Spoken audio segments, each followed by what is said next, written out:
Jake Morrison stood at the window of his office, watching the morning sun rise over New Terra Colony.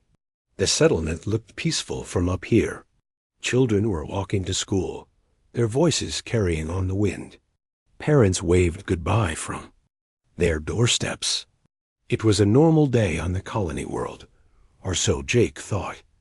The emergency alarm broke the silence. Jake's communication device buzzed with an urgent message. The voice of Lieutenant Ben Clark came through clearly.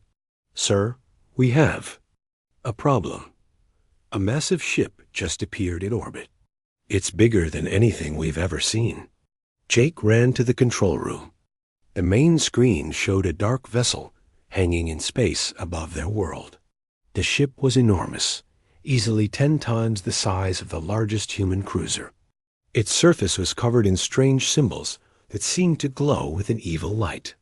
"Where did it come from?" Jake asked. "Nowhere, sir. It just appeared out of nothing. Our sensors didn't detect it approaching." Lisa Hayes, the colony's defense coordinator, entered the room. She looked worried as she studied the alien ship on the screen. "Have they tried to communicate?" she asked. "Not yet," Ben replied, "but I'm getting some strange readings. The ship is scanning our entire settlement." Jake felt a chill run down his spine. New Terra Colony was home to 15,000 people. Nearly half of them were children. The colony was built specifically for families who wanted to start new lives on the frontier. Suddenly, the communication system crackled to life. A harsh alien voice filled the room. The words were translated by their universal language system. "Humans of New Terra Colony, I am War Commander Zex Thill of the Kethfor Empire. Your species is a disease that spreads across the galaxy. You contaminate every world you touch." Jake and Lisa exchanged worried glances. They had never heard of the Kethfor before. The alien voice continued. "We have watched your kind multiply and spread. You take resources that belong to superior beings. You corrupt young minds with your weak ideas of peace and cooperation. This is Colony Administrator Jake Morrison," Jake said into the microphone. "We are peaceful settlers. We have not harmed anyone or taken anything that wasn't freely given." "Silence," the alien commander roared. "You will listen to my demands. All human children under the age of 16 will be surrendered to us immediately. They will undergo genetic cleansing and rehabilitation. We will remove the weakness from their minds and make them useful servants." Lisa stepped forward. "That's impossible. We will never give you our children. Then you will watch them die." Zex Thill replied coldly. "You have 1 hour to gather all children and bring them to the landing area outside your main settlement. If you refuse, we will take them by force." The communication ended, leaving the room in stunned silence. Jake's mind raced.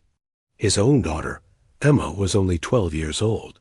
She was probably in her classroom right now, learning about Earth history. The thought of these aliens taking her made his blood boil.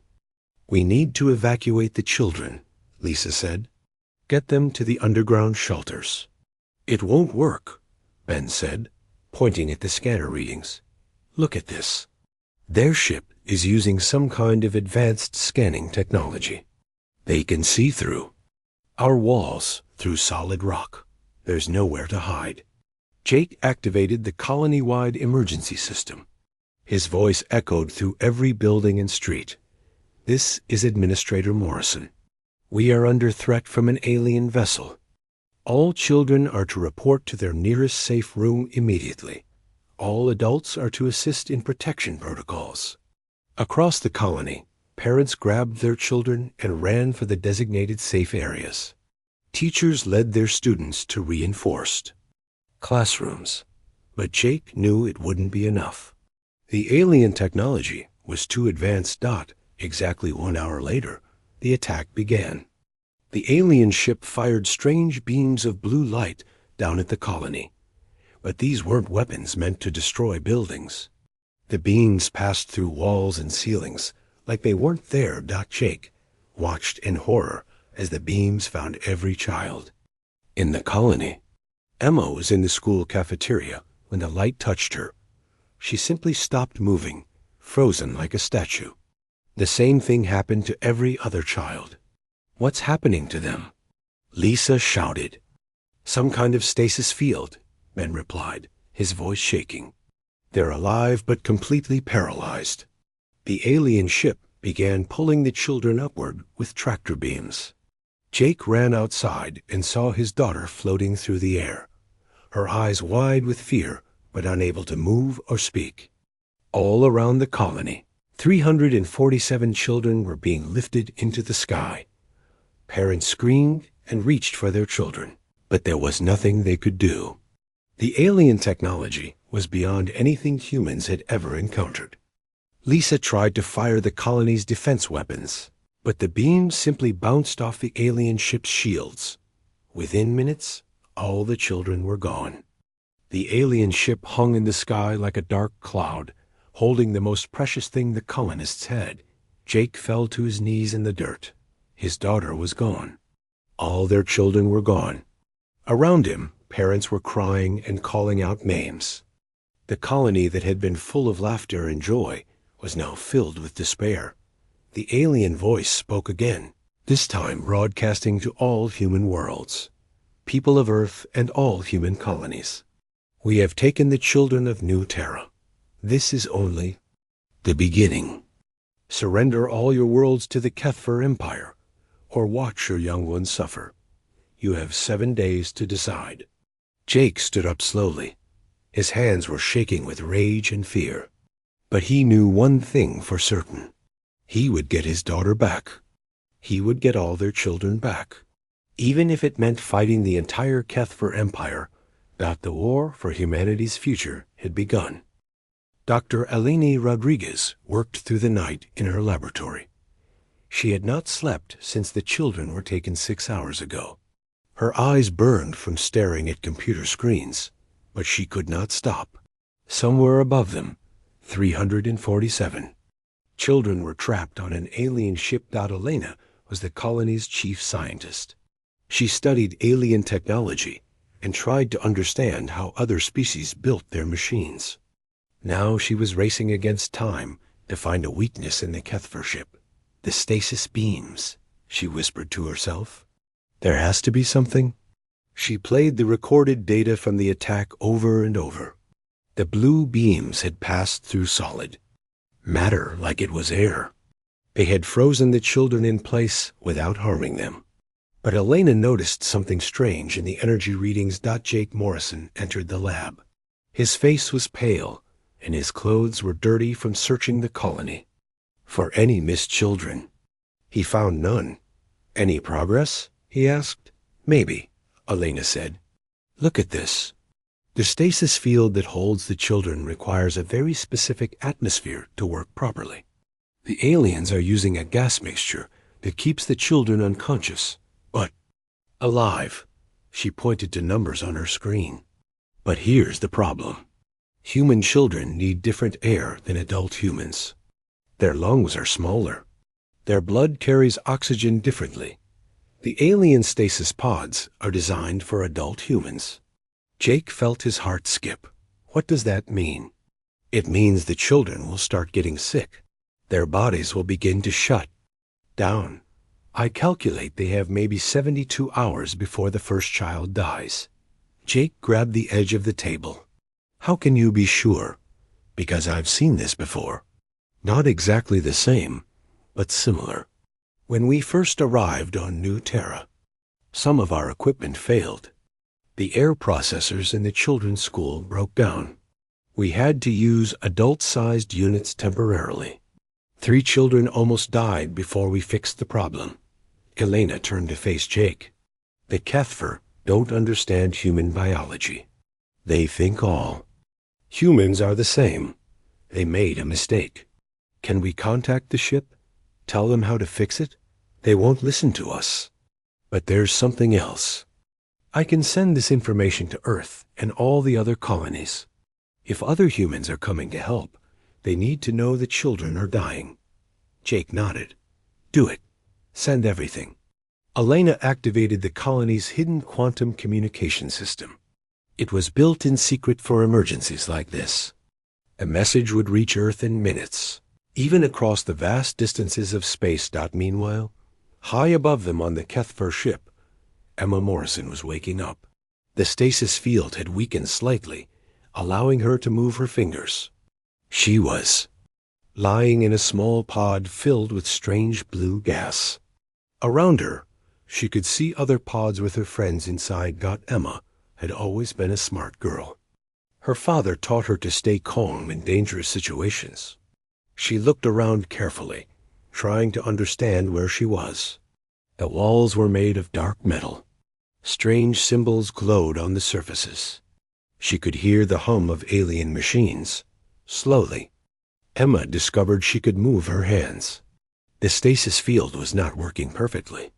She began making small gestures, trying to get the attention of other children who might be awake. In the pod next to her, she saw Alex Turner. He was 15 years old and the son of a military officer. Alex had been teaching the younger children basic survival skills. His eyes were open and he was looking at Emma. Alex moved his hand slightly, making a signal that meant, stay quiet. Emma nodded. She understood. They needed to be careful not to let the aliens know they were waking up. One by one, other children began to stir. The stasis field was failing slowly. Emma saw her friend Katie, who was only 8 years old. Katie looked scared, but she was trying to be brave. Alex started using hand signals to communicate. He had learned sign language from his mother. Emma knew some signs too. Soon, a silent conversation began between the children. Are you okay? Alex signed. Yes, but scared, Emma replied. We need to stay calm. Look for ways to escape, Emma nodded. She began studying the pod she was trapped in. There were control panels with alien writing.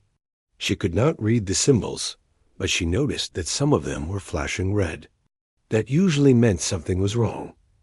On Earth, Admiral Carl Brooks received Elena's message in his office at Space Command. He was the head of the human defense fleet. The message made his blood run cold. 72 hours, he said to his assistant. The children have 72 hours. Sir, the fastest ships will take 48 hours to reach New Terra. That's cutting it very close. Then we launch everything we have. Every ship, every weapon. We're going to get those children back. Carl activated the emergency protocols. Across human space, every military vessel received the same message. A fleet of 37 ships began, preparing for the longest journey of their lives. But something else was happening that the humans did not know about. Far across the galaxy, 3 ancient alien species were watching the situation. They had been silent observers for thousands of years, but the Kethfer actions had crossed a line. The Veltar were a wise species that valued knowledge and peace. They had watched the humans with interest for many years. The Bracon were fierce warriors who respected strength and courage. The Scienth were mysterious beings with powerful mental abilities. Elder Krindal of the Veltar spoke to his council.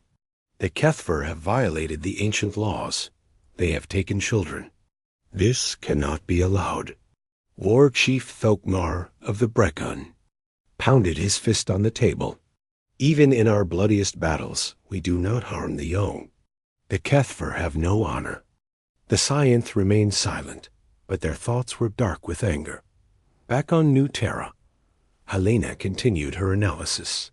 She had found more problems with the alien stasis technology. The longer the children remained in the pods, the more dangerous it became. Jake, she called out, I found something else. The stasis field is not just failing, it's becoming unstable. If it collapses completely, the children could be hurt. Jake clenched his fists. Time was running out. Somewhere above them, his daughter and all the other children were in growing danger. He had to find a way to save them. The race against time had begun. Admiral Carl Brooks stood on the bridge of his flagship, the UES Freedom. Around him, 36 other human ships flew in formation through space. They had been traveling for 36 hours at maximum speed. The children of New Terra had only 36 hours left to live. "Sir, we're approaching the New Terra system," reported Captain Nancy Wright. "We should see the planet in 10 minutes." Carl nodded grimly. His fleet was the most powerful force humanity had ever assembled. But he feared it would not be enough against the alien technology that had so easily captured the children. "All ships, prepare for battle," he ordered. "We're going in fast and hard. Our only goal is to get those children back." The human fleet dropped out of hyperspace at the edge of the New Terra system. Immediately, alarms began ringing on every ship. The scanner screens showed something impossible. "Sir," Nancy said, her voice shaking, "we have a problem. There's another fleet here, a massive one." Carl looked at the main screen. Between his ships and New Terra, hundreds of alien vessels waited in space. They were arranged in perfect battle formation, blocking the path to the Chu planet. "How many?" Carl asked. "At least 300 ships, sir. Maybe more. They are from different species." "I've never seen anything like this." Carl felt his heart sink. The human fleet was outnumbered 10 to 1, but he would not give up. Those children were depending on him. "All ships prepare to engage." "The enemy," he ordered. "We fight our way through, no matter the cost." But before the human ships could fire their weapons, something unexpected happened. The lead alien vessel sent a message. The voice that came through the speakers was calm and peaceful. "Human fleet, this is Elder Crindle of the Veltar. We are not your enemies. We have come to help you save your children." Carl stared at the screen in shock. "Did they just say they want to help us?" "Yes, sir. The message is clear." Another voice joined the first. This one was deeper and more aggressive. "I am War Chief Thokmar of the Breakon. The Kethvar have broken the ancient laws. They have dishonored themselves by taking children. We will fight beside you." A third presence made itself known, though. No voice spoke. Instead, words appeared directly in the minds of every human on the fleet. The Scienth had joined the conversation. "We are the Scienth. We do not speak as others do. But we share your anger. The young must be protected. This is the law of all civilized beings." Carl could hardly believe what he was hearing. 3 alien species, completely unknown to humanity, were offering to help save the children. Why would? "You help us?" Carl asked. "We've never met before." Elder Crindle's reply was simple. "Because some things are more important than differences between species. The protection of children is one of those things." War Chief Thokmar added, "The Kethvar believe they are superior to all other life. They have attacked peaceful settlements. Before, they must be stopped." The Science's mental voice was filled with ancient wisdom. "In our long history, we have learned that a species is judged by how it treats its young. The Kethvar have failed this test. You humans have not." Meanwhile, aboard the Kethvar ship, the children's situation was getting worse. Emma Morrison could now move her arms and legs freely. The stasis field was failing faster than Dr. Rodriguez had predicted. Around her, many of the younger children were starting to panic. Alex Turner had managed to sit up in his pod. He was using hand signals to keep the other children calm. But he could see that some of them were having trouble breathing. The alien atmosphere was poisoning them slowly. "We need to get out of here," Alex signed to Emma. "How?" Emma signed back. "The doors are locked." Alex looked around the room carefully. He had been studying the alien technology for hours. The control panels were covered in symbols he could not read, but he noticed patterns. Some symbols appeared, more often than others. Some were flashing while others stayed steady. "Look at the red symbols," he signed. They're all flashing the same way. I think they mean danger or warning. Emma studied the panels. Alex was right. The red symbols were everywhere, and they were flashing faster than before. Something's wrong with their machines, she signed back. At that moment, one of the pods made a loud beeping sound. Katie, the 8-year-old girl, was having trouble breathing. Her lips were turning blue. Alex made a decision. He pressed several buttons on his control panel, trying to open his pod. Nothing happened at first. Then suddenly, the pod hissed open, and the strange blue gas poured out. Alex climbed out carefully. The air in the room was thin and had a strange smell, but he could breathe. He ran to Katie's pod and started pressing buttons. "Help me," he called to Emma. "We need to get her out now." Emma had figured out how to open her own pod. She climbed out and joined Alex.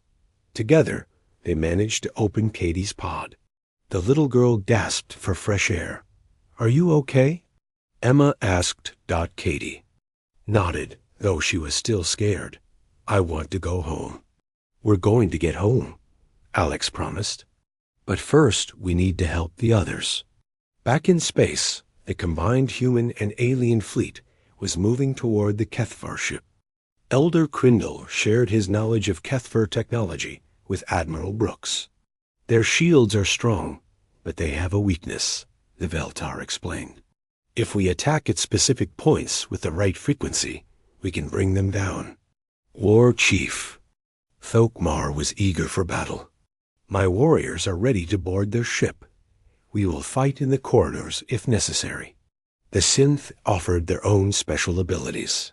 "We can confuse their minds, make them unable to think clearly. But we must be careful not to harm the children." Carl felt hope for the first time since the crisis began. With these powerful allies, they might actually be able to save the children. "How do we coordinate the attack?" he asked. "Leave that to us," Elder Crindle replied. "We have been preparing for this battle for many years. The Kethvar have made enemies across the galaxy. Today, they will face justice." As the fleet approached the Kethvar ship, every human and alien warrior prepared for the fight of their lives. The children of New Terra were running out of time, but help was finally coming. The attack began at exactly dawn on New Terra. Admiral Carl Brooks watched as the Veltar ships moved into position around the massive Kethvar vessel. Their weapons glowed with bright white energy, unlike anything humans had ever seen. "Beginning shield disruption," Elder Crindle announced. "All ships target the marked coordinates." The Veltar weapons fired in perfect harmony. Beams of pure energy struck the Kethvar ship at 12 different points. The alien shields flickered and sparked as they tried to absorb the attack. "Shields are weakening," reported Captain Nancy Wright. "They're down to 60% strength." War Chief Thokmar's voice boomed across the communication system. "Break-on warriors, prepare for boarding. We go in fast and hard." The break-on ships were smaller than the others, but they moved like lightning. They fired grappling hooks and magnetic clamps, attaching themselves to the Kethvar hull. Moments later, the warriors began cutting through the alien metal with plasma torches. At the same time, the Scienth reached out with their minds. Their invisible attack struck the Kethvar crew, filling them with confusion and fear. Alien soldiers stumbled through the corridors, unable to think clearly. On New Terra, Jake Morrison and Lisa Hayes watched the battle from the colony's control room. They had been working on their own plan while the fleet fought above. "The shuttle is ready," Lisa said. "If we can get close during the battle, we might be able to board the ship." Jake nodded. They had captured a small Kethvar scout ship during the initial attack. Dr. Elena Rodriguez had figured out how to fly it. The plan was dangerous, but it was their only chance to reach the children directly. "Let's go," Jake said. "Emma is up there, All our children are up there. The small shuttle lifted off from the colony and flew toward the battle. Elena piloted the craft while Jake and Lisa prepared their weapons. They had studied the ship's layout from the scanner data. The children were being held in the center of the vessel, protected by multiple layers of security. Aboard the Kethver ship, chaos was spreading. The Bracon warriors had broken through the hull in 6 different places. They fought with incredible skill, using energy weapons and metal blades. The Kethver soldiers were bigger and stronger, but they were confused by the Scienth mental. Attack. In the detention area, Alex Turner heard the sounds of battle getting closer. He had managed to free 23 children from their pods, but many more were still trapped. The youngest ones were getting sicker by the minute. Emma, help. Me with this one, he called out. The lock is stuck. Emma Morrison ran to help him. Together, they managed to open another pod and pull out a boy named Danny. He was only 7 years old and very weak. We need to get them out of here, Emma said.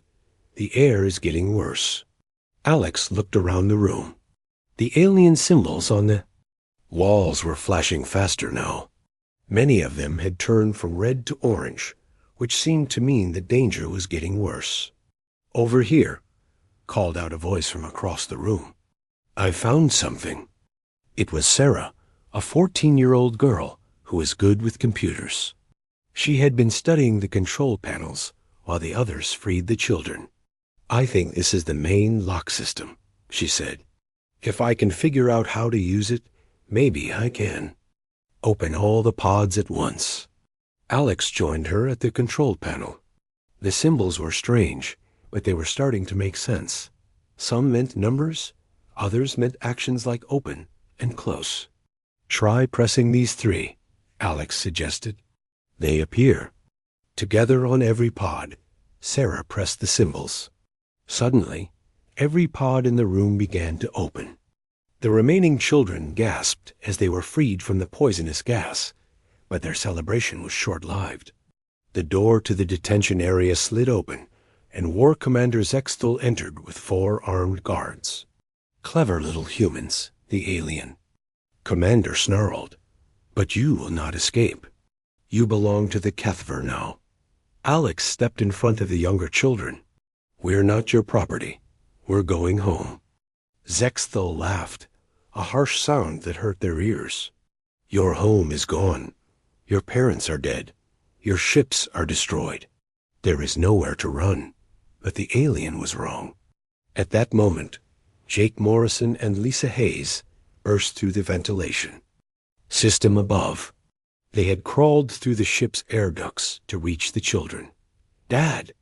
Emma cried out. Jake dropped down and immediately started firing his weapon at the Kethver guards.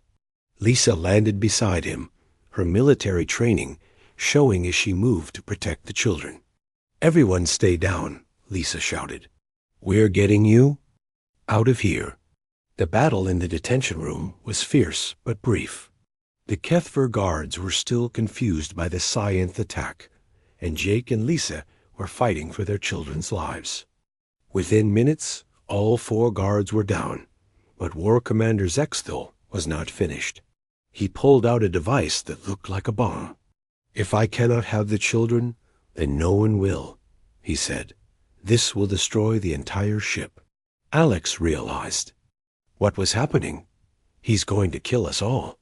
But before Zexthal could activate the device, something invisible struck his mind. The Scienth had found him. The alien commander screamed as psychic energy overwhelmed his thoughts. He dropped the bomb and fell to his knees. The children, he whispered. Must protect the children. The Scienth had not just attacked his mind. They had filled it with the same love and protective instinct that all good parents felt. For the first time in his life, Zexthal understood what he had done wrong. Dr. Ana Rodriguez's voice came through Jake's communication device. The shuttle is ready for pickup. Bay 7 is clear. Jake picked up his daughter Emma, while Lisa helped organize the other children. Alex and Sarah made sure the youngest ones were safe. Together, they began moving toward the escape route. "Are we really going home?" little Katie asked. "Yes," Emma said, holding the younger girl's hand. "We're going home." Behind them, War Commander Zexthal sat alone in the empty detention room, his mind forever changed by what the science had shown him. The battle for the children was over, but the war for justice was just beginning. 3 weeks after the rescue, Emma Morrison stood in the medical center on New Terra Colony. She was finally strong enough to walk around without help. The poisonous gas from the alien ship had made her very sick, but the doctor said she would be fine. "How are you feeling today?" asked Dr. Elena Rodriguez. "Much better," Emma replied. "When can I go back to school?" Elena smiled. "Tomorrow, if you want, but remember to take it easy." Emma nodded. She was eager to see her friends again. All the children had survived the rescue, though some had been sicker than others. Little Katie had spent 2 weeks in the hospital, but she was getting better too. Outside the medical center, Emma's father Jake was meeting with important visitors. Representatives from dozens of worlds had come to New Terra to hear about what happened. They wanted to make sure nothing like this could happen again. Jake walked into the main conference room where Admiral Carl Brooks was waiting. With him were the 3 alien leaders who had helped save the children. "The Galactic Council has made their decision," Admiral Brooks announced. "The Kethver Empire is banned from all civilized space. They can no longer trade with other species or travel to their worlds." Elder Krindal of the Veltar spoke next. "War Commander Zexthal has been sentenced to life in prison. He will spend the rest of his days thinking about what he did wrong." Jake felt satisfied with the punishment. The alien who had taken his daughter would never hurt another child. "What about the other Kethver?" Jake asked. "There are millions of them." War Chief Thokmar of the Break-On answered. "Most of them do not agree with what Zexthal did. They are ashamed of their leader's actions. They want to make peace."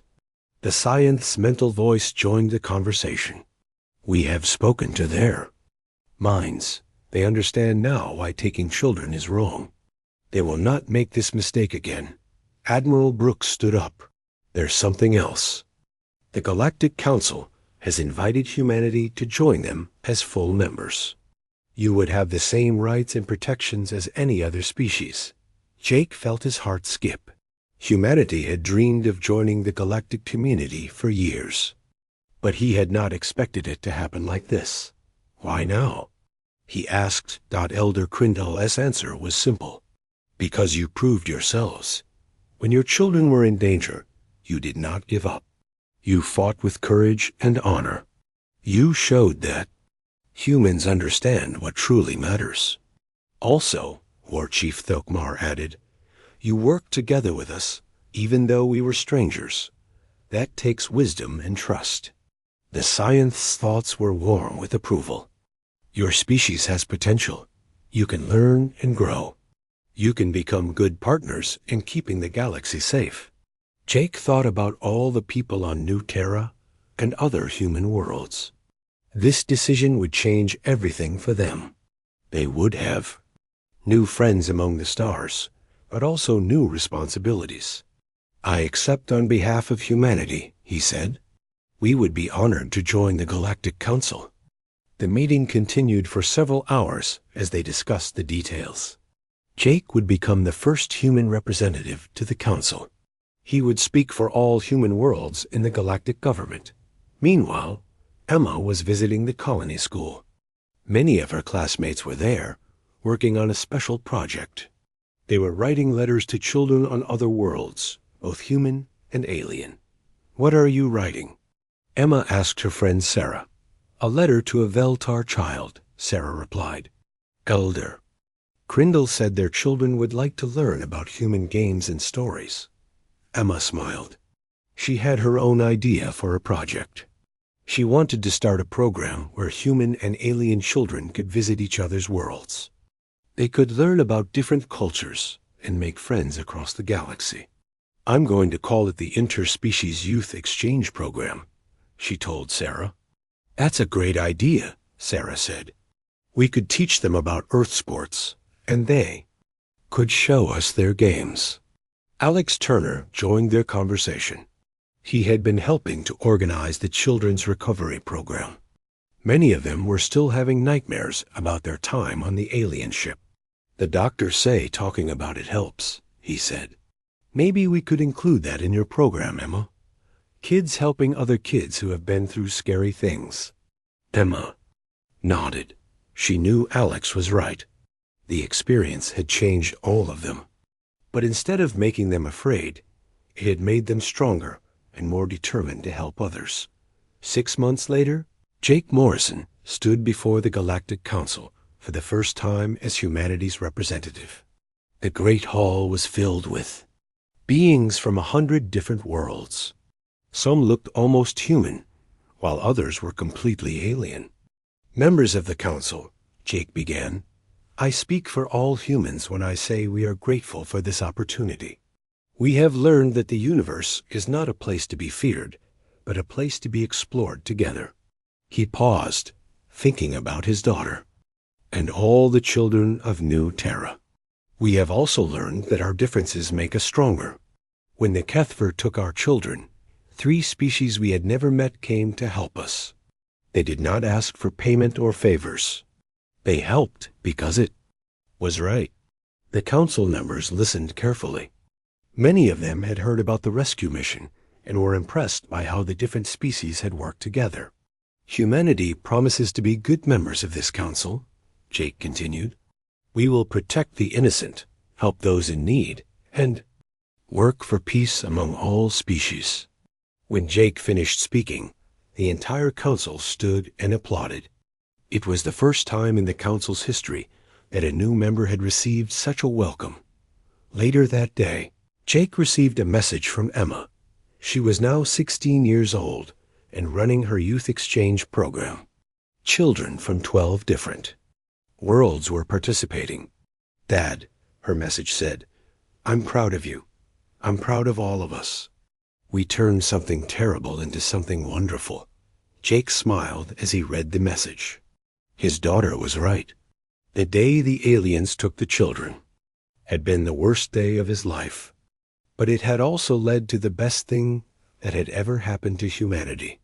Outside his window, Jake could see ships from many different worlds flying past. Human children and alien children were traveling together, learning from each other, making friends. The galaxy was no longer a lonely place for humanity. They had found their place among the stars, and they had found it by protecting what mattered most, their children and their future.